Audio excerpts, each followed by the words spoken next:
I'm speaking from the Treaty 3 territory in northwestern Ontario.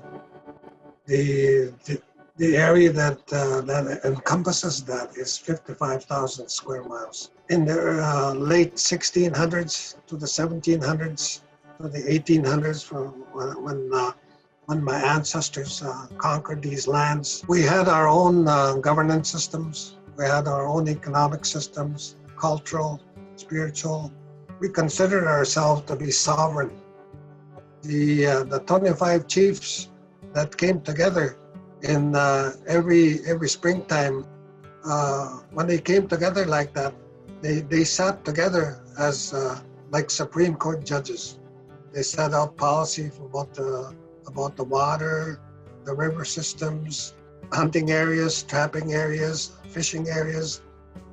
Justice was administered by using our own laws, all embedded in our language as a reflection of what true democracy and true justice is in our way of life. As soon as the treaty chiefs began to die off, things started to change. The legislation outlawed our ceremonies, our way of life, our way of living. It destroyed our governance systems, destroyed our traditional economy, it destroyed our culture, spirituality.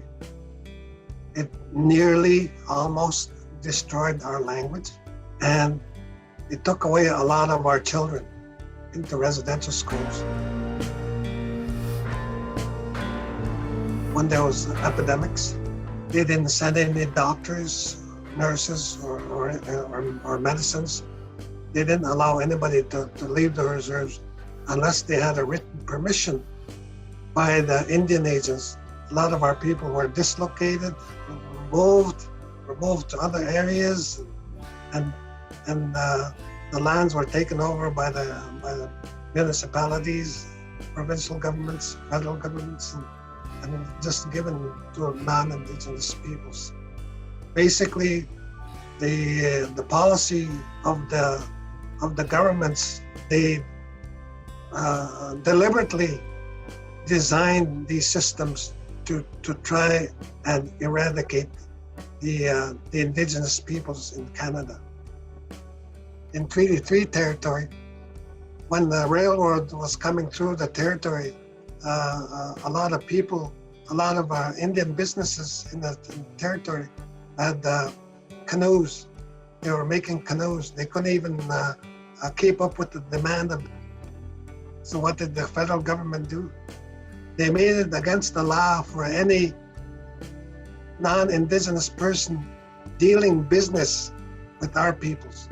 If anybody was caught buying stuff from our peoples, then they were sent to jail or given a fine. So they destroyed those businesses. And a lot of those businesses were transferred over to the non-Indigenous peoples. That's one of the main reasons why our communities are living in third world conditions, because we never had a chance to participate in the economy.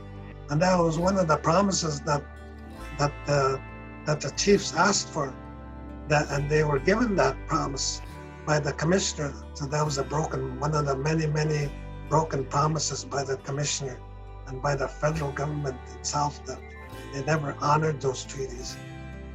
And the idea about reconciliation is to somehow to know and understand about the way Indigenous peoples have been mistreated in the history of Canada by the institutions, by the governments, and the people as well.